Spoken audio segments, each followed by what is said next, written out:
أشهد أن لا إله إلا الله وحده لا شريك له وأشهد أن محمدا عبده ورسوله أما بعد فأعوذ بالله من الشيطان الرجيم بسم الله الرحمن الرحيم الحمد لله رب العالمين الرحمن الرحيم مالك يوم الدين إياك نعبد وإياك نستعين اهدنا الصراط المستقيم صراط الذين أنعمت عليهم غير المغضوب عليهم ولا الضالين ولله المشرق والمغرب فأينما تولوا فثم وجه الله إن الله واسع عليم۔ قرآن کریم کی یہ آیت کریمہ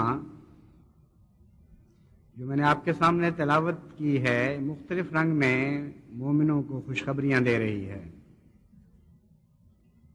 اس کا ایک معنی یہ ہے کہ تم خواہ مشرق کی طرف منہ کرو یا مغرب کی طرف، مشرق اور مغرب اللہ ہی کے لیے ہیں، خدا ہی کے ہیں، بس خواہ تم مشرق کی طرف منہ کرو یا مغرب کی طرف، تم ہر جگہ اللہ کی وجہ کو حاصل کر سکتے ہو، وجہ اللہ کو حاصل کر سکتے ہو۔ اللہ وسعت دینے والا ہے اور خوب جاننے والا ہے۔ وجہ اللہ کے معنی کئی طرح سے کیے جا سکتے ہیں۔ اس موقع پر میں جن معنوں کو اخذ کر رہا ہوں اس سے مراد رضائے باری تعالی ہے۔ بس ایک معنی اس آیت کریمہ کا یہ بنے گا کہ مشرق اور مغرب دونوں اللہ کے قبضہ قدرت میں ہیں، اسی کی ملکیت ہیں۔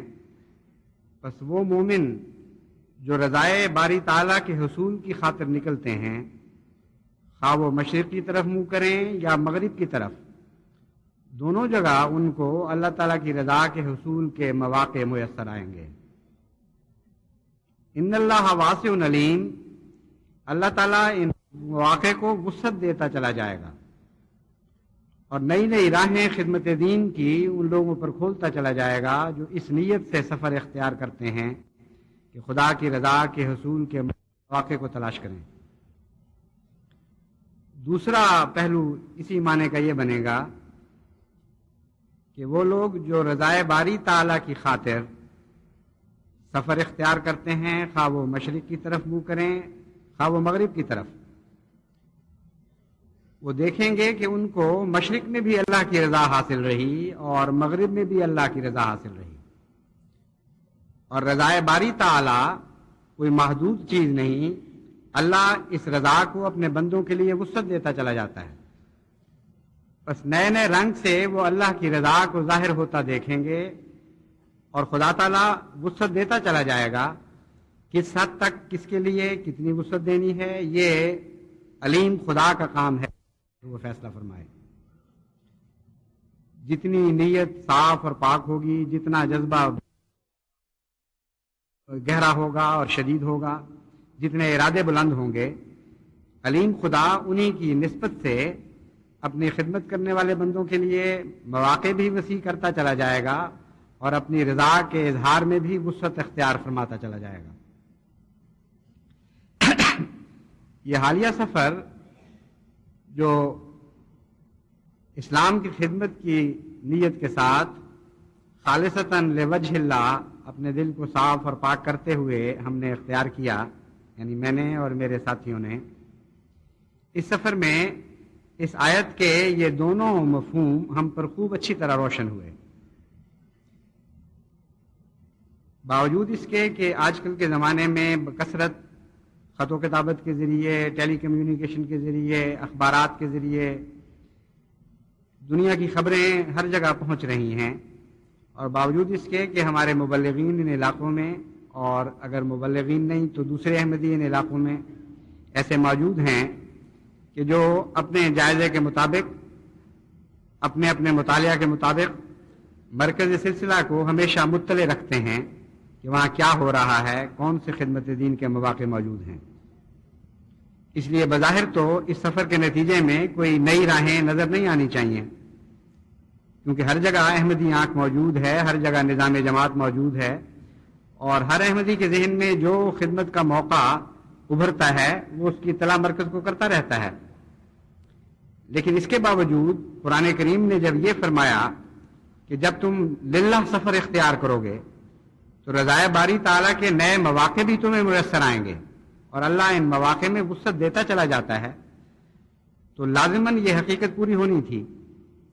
چنانچہ ہم نے اس سفر میں یہی دیکھا کہ ربوہ میں رہتے ہوئے یا پاکستان میں بیٹھے ہوئے جن باتوں کا وہم و گمان بھی نہیں آ سکتا تھا کہ یہ نئے رستے ہیں اللہ کی خدمت کے، وہ رستے ہم پر کھلتے چل گئے۔ سنگاپور سے جہاں سے ہم نے سفر کا آغاز شروع کیا، وہاں بھی بالکل نئی نئی راہیں سامنے آئیں، اور فجی میں بھی جہاں دوسرا قدم رکھا وہاں بھی خدا تعالیٰ کے فضل سے نئی نئی راہیں اور نئی نئے مواقع سامنے ابھرے، اور پھر آسٹریلیا میں بھی اللہ تعالیٰ کے فضل سے خدمت دین کے نئے نئے طریق اور نئے مقامات آنکھوں کے سامنے آئے، نئے اسلوب اللہ تعالیٰ نے سجھائے۔ اور اسی طرح جب ہم سری لنکا پہنچے ہیں تو سری لنکا میں بھی خدا تعالیٰ نے خدمت دین کے مواقع میں حیرت انگیز طور پر وسعتیں پیدا فرما دیں۔ بس اس پہلو سے بھی ہم نے اس آیت کو بڑی شان کے ساتھ پورے ہوتے دیکھا، اور اس پہلو سے بھی کہ ہر جگہ اللہ تعالیٰ اپنی رضا اور فضل اور رحم اور پیار کے حیرت انگیز نمونے دکھاتا رہا۔ ان احباب کو بھی جو وہاں موجود تھے اور ہم مسافروں کو بھی اللہ تعالیٰ نے غیر معمولی رحمتوں اور فضلوں کے نشان دکھائے۔ بس ان دو معانی میں ہم اس آیت کی صداقت کا مشاہدہ کر کے واپس آ رہے ہیں۔ یہ بہت بڑی تفصیل ہے، اور اس دورے کے دوران صرف ایک ملک کے حالات ہی اگر بیان کیے جائیں تو ایک لمبا مضمون بنتا ہے۔ اس لیے میں نے ذہن میں یہ نقشہ بنایا ہے کہ آج آپ کو فجی سے متعلق کچھ باتیں بتاؤں گا، اور وہ کچھ باتیں ہوں گی، بہرحال ساری ممکن نہیں ہیں۔ وہ تفصیلی پروگرام جو بنائے گئے ہیں وہ مختلف وقتوں میں جن جن لوگوں کا تعلق ہے ان کے سامنے کھولے جائیں گے، اور بعض حصے اس کے جن کا عمومی جماعت سے تعلق ہے وہ جماعت کے سامنے رکھے جائیں گے۔ لیکن بہرحال ایک خطبے میں بھی فجی کے حالات کو پوری طرح بیان کرنا اور جو جو مصروفیتیں رہیں ان پر روشنی ڈالنا ممکن نہیں ہے۔ آپ اس سے اندازہ کر سکتے ہیں کہ فجی میں جو مختلف ہدایات اور مشوروں اور خطابات کی کیسٹس تیار ہوئی ہیں وہ 66 گھنٹے کی ہیں، اور ساری کیسٹس تیار نہیں ہوئی، بہت سی ایسی مصروفیات ہیں جو کیسٹس میں نہیں آتی، وہ اس کے علاوہ ہیں۔ تو اس سے آپ اندازہ کر سکتے ہیں کہ جہاں 66 گھنٹے گفتگو ہوئی ہو اہم موضوعات پر جن میں وہاں کی جماعت کو دلچسپی تھی یا ہمیں دلچسپی تھی کہ اس جماعت کو سمجھائیں، وہ ایک آدھ گھنٹے کے خطبے میں کس طرح بیان ہو سکتی ہیں۔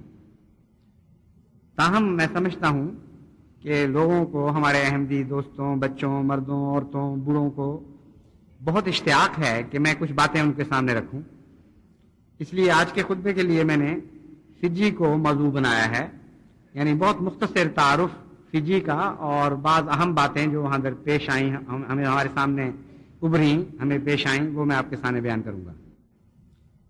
فجی ایک چھوٹا سا ملک ہے جو پیسیفک اوشن یعنی بحر الکاہل کے درمیان میں واقع ہے، اور فجی کے جزائر کی تعداد 500 ہے۔ باوجود اس کے کہ چھوٹا سا ملک ہے، 500 جزیروں میں پھیلا پڑا ہے، لیکن زیادہ تر آبادی اور اقتصادیات کا انحصار چند جزیروں پر ہے، جن میں سے 2 بڑے بڑے جزیرے ہیں اور بعض چھوٹے چھوٹے جزیرے۔ فجی کی آبادی 5,80,000 ہے جو آخری سینسس ان کا ہوا ہے، اور فجی کا کل رقبہ 7,000 میل ہے۔ اس سے آپ اندازہ کر سکتے ہیں کہ کتنی چھوٹی سی وہ جگہ ہے۔ 5,80,000 آبادی میں سے نصف سے کچھ پہلے تو چھوٹی آبادیاں بتاؤں، چائنیز ہیں مثلا، ان کی تعداد 5,000 کے لگ بھگ ہے، اور یورپینز کی ان سے کچھ کم۔ اسی طرح متفرق ہیں جن کی تعداد کوئی 12,000 کے لگ بھگ ہے، اور کچھ یورپینز ہیں، یورپین مکسڈ ریسز ہیں، ان کی تعداد بھی کم و بیش 10,000 کے لگ بھگ ہے۔ اس کے علاوہ باقی جو آبادی بچتی ہے اس میں اکثریت، معمولی اکثریت ہندوستانیوں کو حاصل ہے، یعنی ہندوستانی نژاد جن میں پاکستانی علاقوں کے لوگ بھی شامل ہیں، اور نصف سے کچھ کم فجین لوگ ہیں۔ فجین لوگ کون ہیں؟ ان کے متعلق مختلف مورخین نے مختلف اندازے پیش کیے ہیں۔ ان کی تاریخ کی تفصیل کوئی یقین کے ساتھ محفوظ نہیں ہے۔ بہرحال ماہرین نے مختلف پہلوؤں سے جو اندازے لگائے ہیں، ان کے اندازے کے مطابق فجین قوم پالینیشین اور میلانیشین کے امتزاج سے بنی ہے، اور کچھ اس کے اوپر نیگروائڈ اثر بھی موجود ہے۔ 2 قومیں ہیں بڑی۔ پالینیشین قوم جو ہے یہ آباد ہے پیسیفک کے علاقوں میں، اور اس کا دائرہ شروع ہوتا ہے، پالینیشین اور میلانیشین دونوں کا، ان کا دائرہ شروع ہوتا ہے زیادہ تر انڈونیشیا سے، اور پھر آگے فجی تک چلا جاتا ہے۔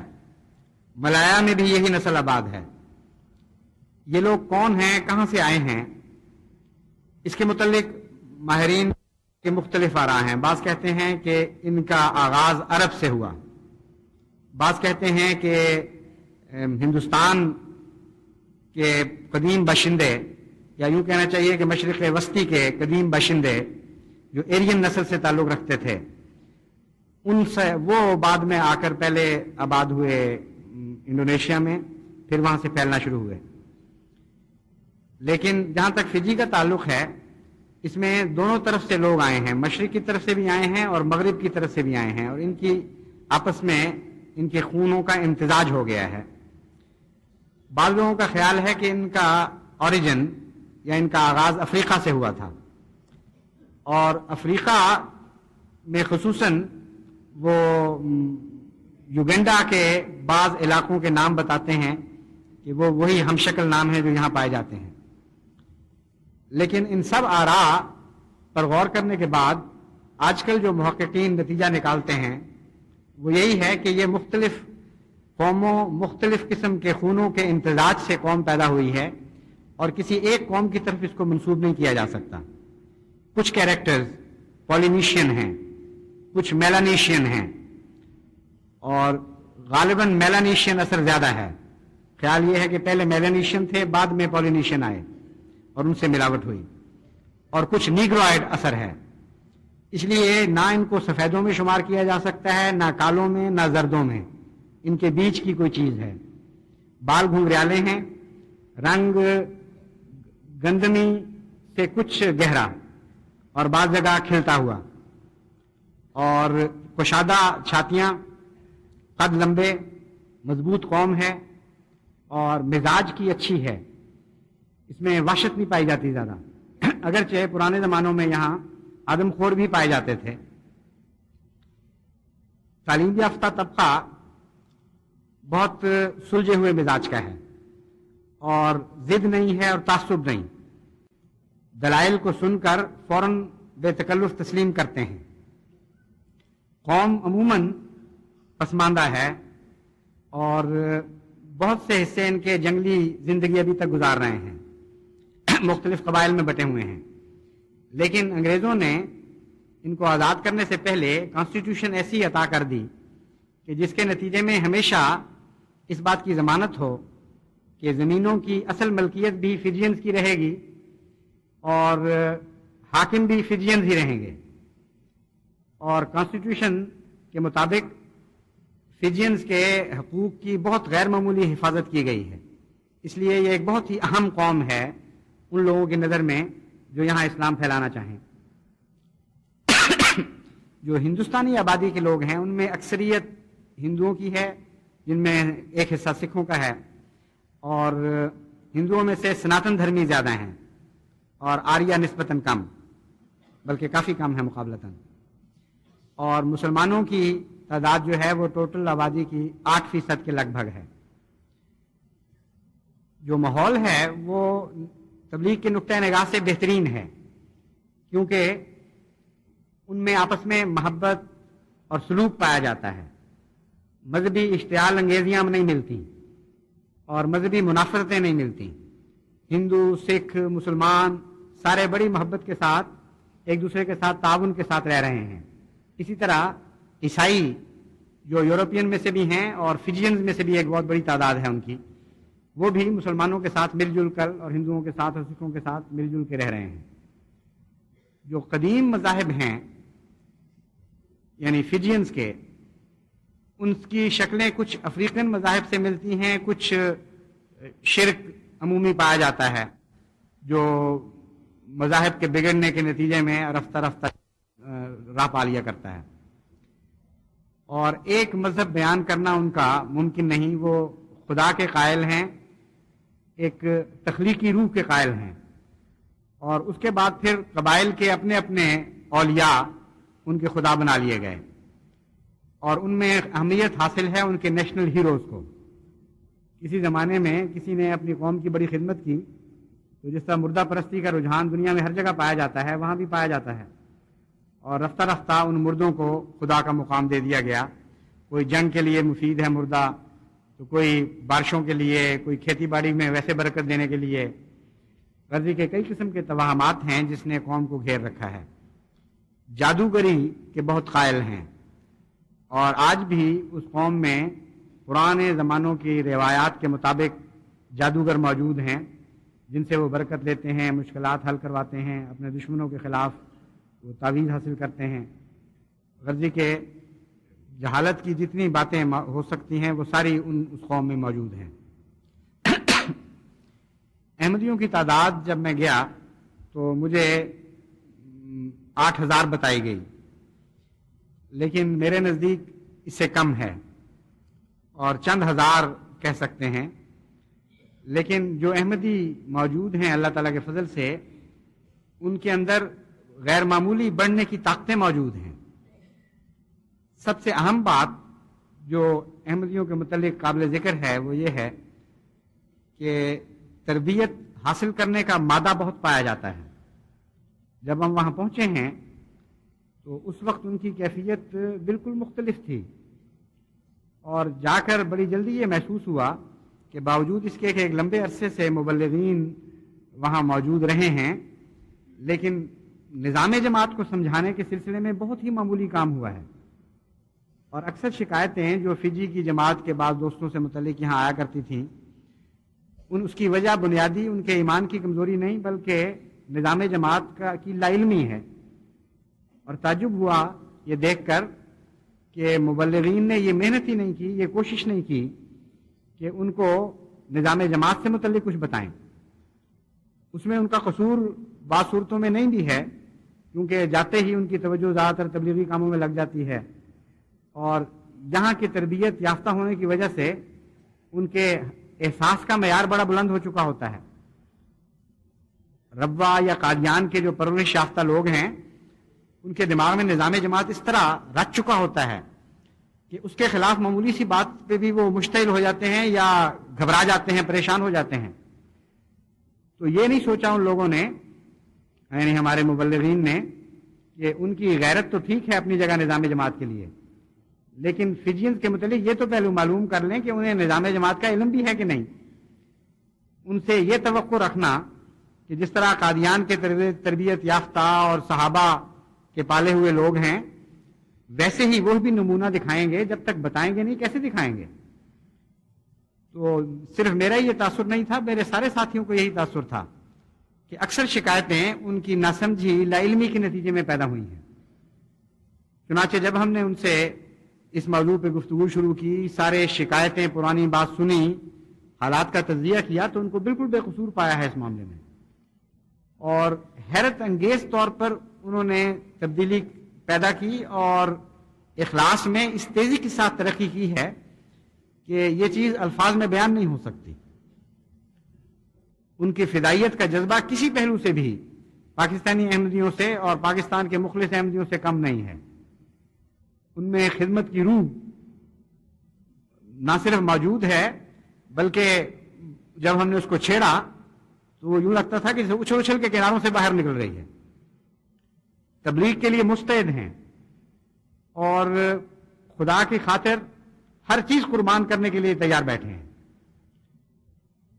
وہ جو شروع میں ایک بے اتنائی کا رنگ تھا ان کی آنکھوں میں، ناواقفیت کی وجہ سے جو ایک اجنبیت سی پائی جاتی تھی، چند دن کے بعد جب ہم واپس آئے ہیں تو ان چیزوں نے گہری محبت کو جگہ دے دی، اور ان کے اداؤں میں، ان کی آنکھوں میں، ان کے چہروں کے آثار میں نہایت گہرا خلوص نظر آنے لگا، اور مضبوط ارادے، اور ان کی پیشانیوں میں عزم نظر آنے لگا.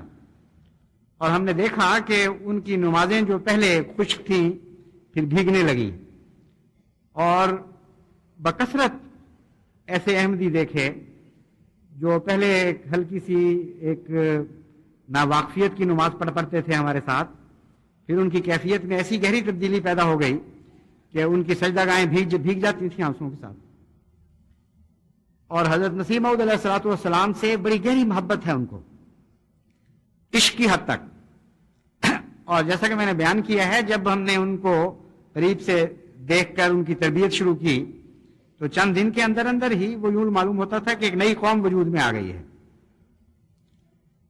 چنانچہ جب یہاں سے اوکاڑے کے شہید ناصر احمد شہید کی خبر وہاں پہنچی تو ان لوگوں کی جو کیفیت ہے وہ میں بیان نہیں کر سکتا الفاظ میں.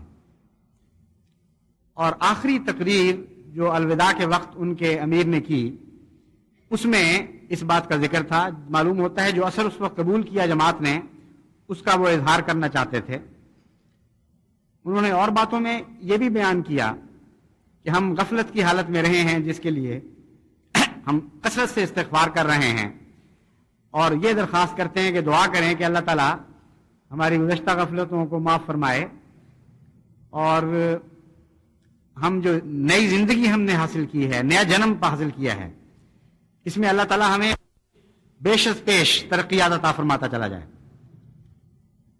دوسرے انہوں نے کہا کہ اب جو ہماری کیفیت ہے اس کو ہم الفاظ میں خود بیان نہیں کر سکتے.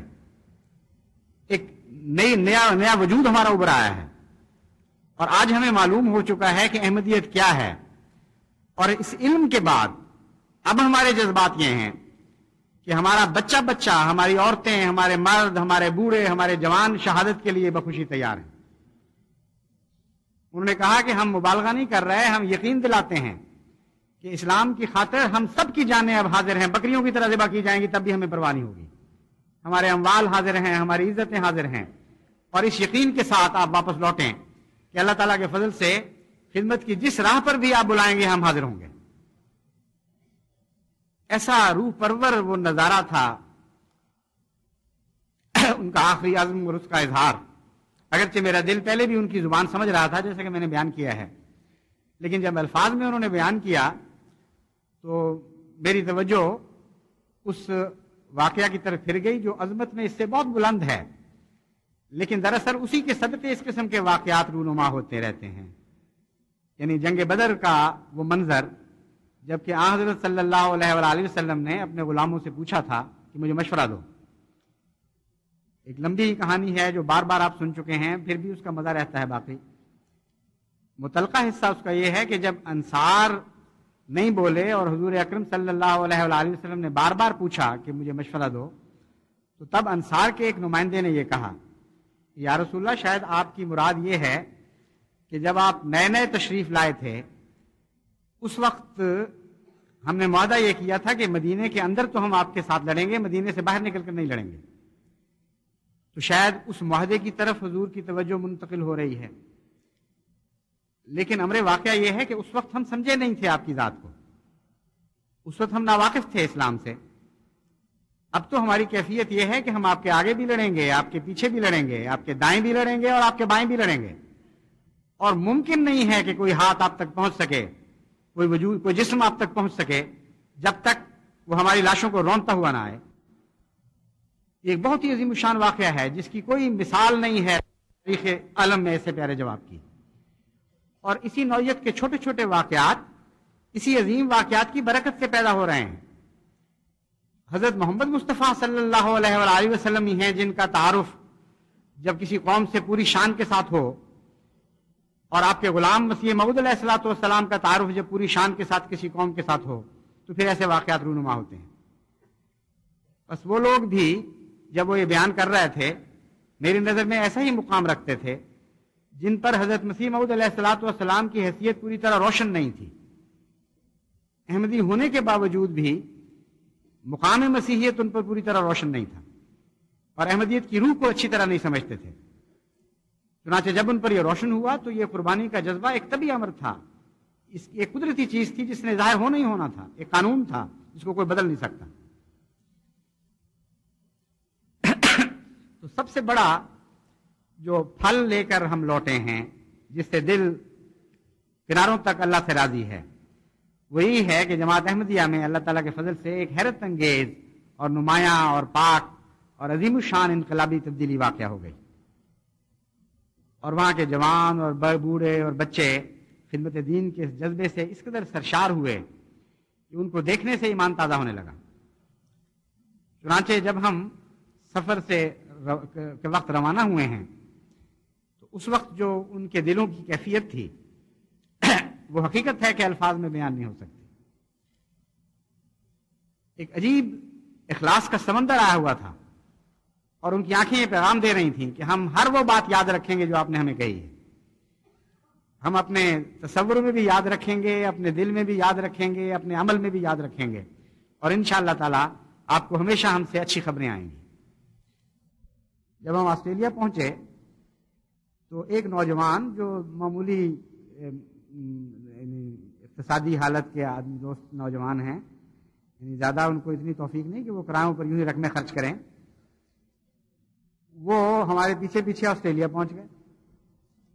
جب پوچھا کہ آپ کس طرح آئے، انہوں نے کہا میرا دل اس قدر بے قرار ہو گیا تھا کہ برداشت نہیں ہو رہا تھا، اس لیے میں نے سوچا کہ جو کچھ بھی ہو، جتنے بھی خدا نے توفیق دی تھی، میں آسٹریلیا پہنچ جاؤں، کچھ اور ساتھ ہو جائے گا. وہاں وہ پوری طرح ساتھ رہے، اور نہ صرف ساتھ رہے بلکہ اتنا خدمت کا شوق تھا کہ مقامی خدام سے بھی انہوں نے وقت لے لیا. ان کا وقت جو ان کا تھا مانگ کر، منت کر کے آپ بھی والنٹیئر میں پھر داخل ہو گئے، اور بڑی حکمت اور بڑی محبت کے ساتھ دن رات پھر انہوں نے وہاں جماعت کی خدمت کی ہے. تو یہ وہ کیفیات ہیں جن کا جیسا کہ میں نے بیان کیا ہے، بیان کرنا بھی ممکن نہیں اور ان کا شکر کرنا بھی ممکن نہیں ہے. میں آپ کو اس لیے بتا رہا ہوں کہ آپ خاص طور پر اپنے دلوں کو بھی ٹٹولیں اور توجہ کریں. نئی نئی قومیں خدمت دین کے لیے آگے بڑھنے کے لیے تیار ہو رہی ہیں اور بڑے بلند ارادے رکھتی ہیں اور بڑا گہرا عزم رکھتی ہیں. ان کا آپ کے ساتھ مقابلہ ہونا ہے. اس لیے باوجود اس کے کہ جماعت احمدیہ پاکستان خدا کے فضل سے بڑی مخلص ہے اور اخلاص میں مزید ترقی کر رہی ہے، تب بھی میرا فرض ہے کہ میں آپ کو بر وقت تنبیہ کروں کہ اب لا علمی میں نہ بیٹھے رہیں کہ بعض دور کی جماعتوں سے آپ کا مقابلہ ہے جن کی تربیت نہیں ہے. لمبی تربیت نہ ہونے کے باوجود اب وہ اس بات کے لیے تیار کھڑی ہیں کہ پورے زور کے ساتھ آپ کے ساتھ دوڑیں اور فاستبقوا الخیرات کی دوڑ میں حصہ لیں، اور ساتھ ہی دعاؤں کی طرف بھی توجہ کریں، کیونکہ اس کے لیے، اس عظیم الشان کام کے لیے جو اللہ تعالیٰ نے ہمارے سپرد فرمایا ہے، دعاؤں کی بے انتہا ضرورت ہے۔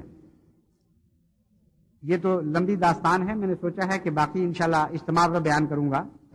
فجی کی باتیں بھی میں نے جیسا کہ بیان کیا تھا ہو نہیں سکتا ایک آدھ گھنٹے میں بیان کرنی، لیکن ابھی اجتماع ہوگا انشاءاللہ، نمازیں جمع ہوں گی، اور اس کے بعد ہم 3:30 بجے مقام اجتماع میں اکٹھے ہوں گے۔ تو اس کا دوسرا حصہ جو ہے، یعنی یا بقیہ حصہ فجی کے مضمون کا، وہ میں وہاں بیان کروں گا۔ اس وقت تو میں صرف دعا کی تحریک کرنا چاہتا ہوں۔ دعاؤں کی شدید ضرورت ہے، کیونکہ جیسا کہ ہمارے ایک سفر کے ساتھی چودھری انور حسین صاحب نے واپس آ کر تبصرہ کیا، وہی کیفیت میں اپنے دل کی پاتا ہوں۔ انہوں نے اپنے ایک دوست سے کہا کہ مجھے تو یوں لگتا ہے کہ ہم ذمہ داریوں کے پہاڑ لے کر واپس لوٹے ہیں۔ حقیقت یہ ہے کہ ایک ایک ملک میں جو خدمات کے مواقع میسر آئے ہیں، نئے اور نظر آئے ہیں، وہ اتنے وسیع ہیں اور ذمہ داریاں اتنی بوجھل معلوم ہوتی ہیں کہ اس میں کوئی مبالغہ نہیں کہ اس چھوٹے سے سفر سے ہم ذمہ داریوں کے پہاڑ سمیٹ کر واپس لائے ہیں۔ تو یہ پہاڑ کا بوجھ اٹھانا تو ہمارے بس کا کام نہیں، اللہ کی رحمت ہی ہے جو فضل فرمائے اور ہمیں ان ذمہ داریوں سے نبردآزما ہونے کی توفیق عطا فرمائے۔ بس خاص طور پر یہ دعائیں کریں کہ اللہ تعالیٰ باہر کے اخلاص کو بھی بڑھائے اور ہمیں بھی ان سے پیچھے نہ رہنے دے کسی صورت میں، ان کے اخلاص کو بھی دوام بخشے اور ہمارے اخلاص کو بھی دوام بخشے۔ باہر والے احمدیوں کا ہر قدم بھی ہمیشہ ترقی کی طرف جاری رہے اور ہمارا ہر قدم بھی ہمیشہ ترقی کی طرف جاری رہے۔ اللہ تعالیٰ رحمت اور فضلوں کا سلوک فرماتے ہوئے ہماری کمزوریوں سے پردہ پوشی فرمائے، ہماری غفلتوں سے درگزر فرمائے، ہماری طاقتوں کو بڑھاتا چلا جائے اور اپنے فضلوں کو ان کے مقابل پر اتنا زیادہ بڑھا دے کہ ہماری کوشش کا نتیجے میں کچھ بھی دخل نظر نہ آئے، بلکہ یوں محسوس ہو کہ محض اللہ کا فضل ہے جو پورا ہوتا نظر آ رہا ہے۔ یہ حصہ خاص طور پر قابل توجہ ہے دعا کا، میں اس لیے اس مضمون کو ذرا سا کھول کر بیان کرنا چاہتا ہوں۔ انسان کی کوششیں جتنی بھی بڑھ جائیں، حقیقت یہ ہے کہ اللہ کے فضل اور رحم کے سوا ان کو پھل نہیں لگ سکتے، اور جہاں تک خدا تعالیٰ کے دین کی خدمت کا تعلق ہے، وہاں یہ حقیقت اور بھی زیادہ قطعی طور پر ہمارے سامنے آتی ہے۔ اور امر واقعہ یہ ہے کہ دنیا کی کوششوں میں تو کوشش اور پھل کو پھر بھی ایک نسبت ہوتی ہے، مگر دین کی خدمت میں حقیقتاً کوئی بھی نسبت نظر نہیں آتی اگر آپ آنکھیں کھول کر دیکھیں۔ اس لیے کوششوں پر انحصار کا سوال ہی کوئی نہیں رہتا باقی۔ ہاں، یہ دعا کرنی چاہیے کہ اللہ تعالیٰ ہماری توفیق، ہماری استطاعت کے مطابق ہمیں کوششوں کی ضرور توفیق عطا فرمائے، تاکہ ہمارے دل بھی راضی ہوں کہ ہم نے خدا کی خاطر کچھ کیا ہے اور جتنی توفیق تھی اتنا ضرور کر دیا ہے۔ لیکن یہ بات یاد رکھیں اور اسی کی دعا کریں کہ ہماری کوششوں کا پھل اگر صرف خدا عطا کرے گا تب ہم دنیا میں کامیاب نہیں ہو سکیں گے، کتنی ہی ان کوششوں کو وسعت مل چکی ہو۔ کام اتنے عظیم الشان ہیں اور اتنے بڑے ہیں اور اتنے وسیع ہیں اور بظاہر ایسے ناممکن نظر آتے ہیں کہ آپ میں سے ہر بچہ، ہر مرد، ہر بڑا، ہر عورت اپنا سب کچھ خدا کی راہ میں جھونک دے، تب بھی وہ چیزیں، وہ انقلاب ممکن نہیں جو ہم نے برپا کرنے ہیں اس دنیا میں۔ اس لیے اللہ کا فضل ہی ہے جو سب کچھ کرے گا۔ تو یہ دعا کریں کہ تو ہمیں تسکین قلب کی خاطر توفیق عطا فرما کہ ہم سب کچھ تیری راہ میں ڈال دیں، لیکن جو نتیجہ پیدا فرما وہ اپنے فضل کا نتیجہ پیدا فرما۔ گویا ہماری کوششوں کی کوئی بھی حیثیت نہیں ہے، جو کچھ ملے خالصتاً تیری رحمت اور تیری فضل کے نتیجے میں ملے۔ یہ وہ دعا ہے جس کی طرف جماعت کو میں خصوصیت سے توجہ دلاتا ہوں۔ اس دعا کے نتیجے میں ایک تو دل فوراً صاف ہوتا رہے گا، کسی قسم کا تکبر نہیں پیدا ہوگا، اور جب بھی خدا فضل فرمائے گا اس وقت بھی حمد کی طرف توجہ مائل ہوگی، انانیت کی طرف توجہ مائل نہیں ہوگی۔ اس لیے اس دعا سے بڑی گہری تربیت ہوگی ہماری، اور حقیقت بھی یہی ہے کہ یہی اصل دعا ہے جو ہونی چاہیے۔ تو امید کرتا ہوں اور یقین رکھتا ہوں کہ آپ ان دعاؤں میں درد بھی پیدا کریں گے، صرف منہ کی نکلی ہوئی دعائیں نہ ہوں بلکہ دل کی گہرائی سے نکلی ہوئی دعائیں ہوں، پیار سے نکلی ہوئی دعائیں ہوں۔ امر واقعہ یہ ہے کہ دنیا بڑی تیزی سے ہلاکت کی طرف جا رہی ہے۔ اگر ہم نے اپنی دعاؤں میں جان پیدا نہ کی، قوت پیدا نہ کی، اللہ کی محبت کے نتیجے میں یہ دعائیں نہ نکلیں، تو پھر اس دنیا کو ہلاکت سے بچانے والا اور کوئی نہیں ہے۔ اس لیے خصوصیت کے ساتھ اپنے اندر یہ تبدیلیاں پیدا کریں، دعا وہ کریں جو دل کی گہرائی سے نکلے، ہونٹوں سے نہ نکل رہی ہو صرف۔ ایسی دعا کی کیفیت پیدا کر لیں اپنے اندر کہ جس کے نتیجے میں آپ کے جذبات ہی دعا بن چکے ہوں، آپ کے دل میں جو اللہ کا پیار ہو وہ ہر وقت دعا بنا رہے، بھاپ کی طرح اڑتا رہے، جس طرح سمندروں سے از خود بخارات اڑتے رہتے ہیں، ویسی کیفیتیں پیدا کر لیں کہ سوتے ہوئے بھی دعا بلند ہو رہی ہو اور جاگتے ہوئے بھی دعا بلند ہو رہی ہو اور توجہ کا مرکز دعا بن جائے۔ اگر یہ ایسا ہم کر سکیں، اور خدا کرے کہ ہم ایسا کر سکیں، تو پھر یہ جتنے بھی ہم پہاڑ اٹھا کر لائے ہیں ذمہ داریوں کے، آپ یہ دیکھیں گے اور ایک عجیب انقلاب نظر آئے گا آپ کو، کہ یوں معلوم ہوگا یہ پہاڑ نہیں اٹھا کے لائے تھے، یہ رائی کے دانے اٹھا کے لائے تھے، جن کا کوئی بھی بوجھ باقی نہیں رہا۔ اس آسانی کے ساتھ معاملے حل ہونے شروع ہو جائیں گے کہ حیرت ہوگی کہ یہ کیسے ممکن ہوا کہ اتنی عظیم الشان خدمت کے کام اللہ تعالیٰ نے ہم سے لے لیے۔ تو دعا ہی ہے جو یہ انقلاب برپا کرے گی۔ اللہ تعالیٰ نے دعا کا حق ادا کرنے کی توفیق عطا فرمائے۔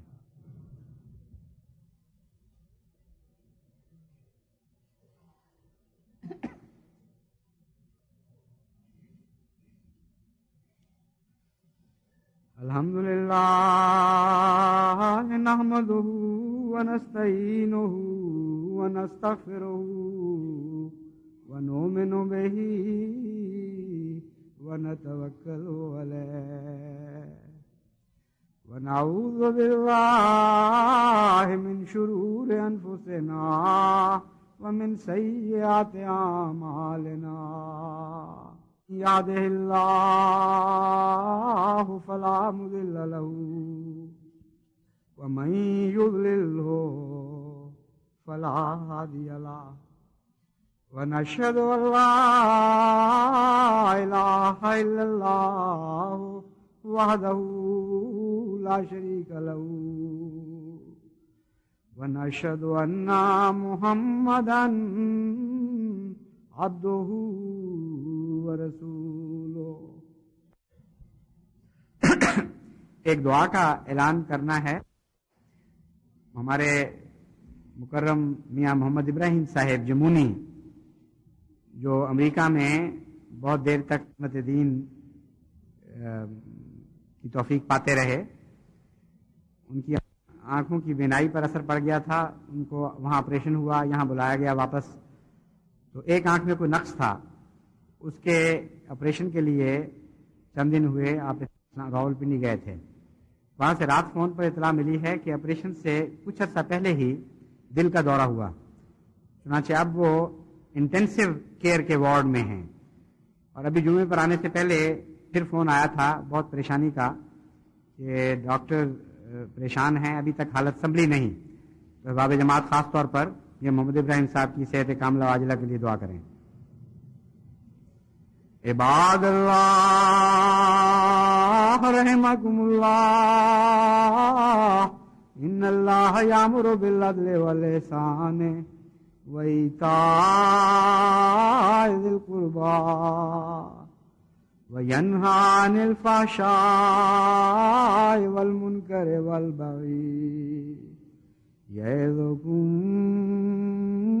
لعلکم تذکرون، اذکروا اللہ یذکرکم وادعوہ یستجب لکم ولذکر اللہ اکبر۔